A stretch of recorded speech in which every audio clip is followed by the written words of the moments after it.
आभाळा एवढ्या डोळ्यातून तुम्ही मला पाहत असाल,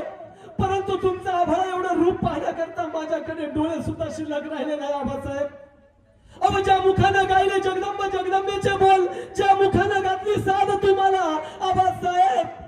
ती जीभ सुद्धा माझ्याकडे शिल्लक राहिली नाही, ती जीभ सुद्धा माझ्याकडे शिल्लक राहिली नाही. परंतु एक सांगतो आबासाहेब, एक सांगतो आबासाहेब, अहो आमच्या रक्ताचा अभिषेक घालून जर इथली स्वराज्याची मंदिरं जर पवित्र होणार असतील ना, आणि आमची ओळख जर शिवपुत्र म्हणून होणार असेल ना, तर त्या रायगडावरच्या जगदीश्वराला मी एकच प्रार्थना करेन की अरे बाबा, मला पुढच्या वेळी जन्माला घालताना ना, मला एक नाही मला हजार हजार वेळा जन्माला घाल, परंतु ज्या ज्या वेळी मला तू जन्माला घालशील ना रे, त्या त्यावेळी मला फक्त आणि फक्त शिवपुत्र म्हणून जन्माला घाल, असे सांगणारे आमचे धर्मवीर छत्रपती संभाजीराजे भोसले. ज्या मातेनं उभा महाराष्ट्र आपल्या मृत्यूनंतर सुद्धा शंभू राजांच्या डोळ्यातून पाहिला, त्या आमच्या सईराणी साहेब. विद्येविना मती गेली, मती विना नीती गेली, नीती विना गती गेली, गती विना वित्त गेले, वित्ता विना क्षुद्र कसले. आणि इतके सगळे आनंद एका अविद्येने केले, असे शिक्षणाचे महत्व समजावून सांगणारे आणि या महाराष्ट्रामध्ये प्रथमतः 1869 साली छत्रपती शिवाजी महाराजांची जयंती साजरी करणारे महात्मा ज्योतिबा फुले, शिक्षणाची ज्ञानगंगा घरोघरी पोहोचवणाऱ्या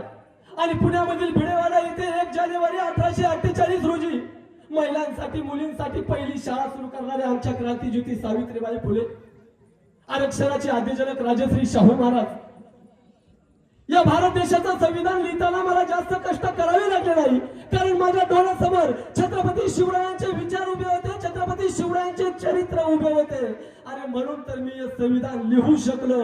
असे जगाला ठोकपणे सांगणारे भारतरत्न, विश्वरत्न, बोधिसत्व डॉक्टर बाबासाहेब आंबेडकर,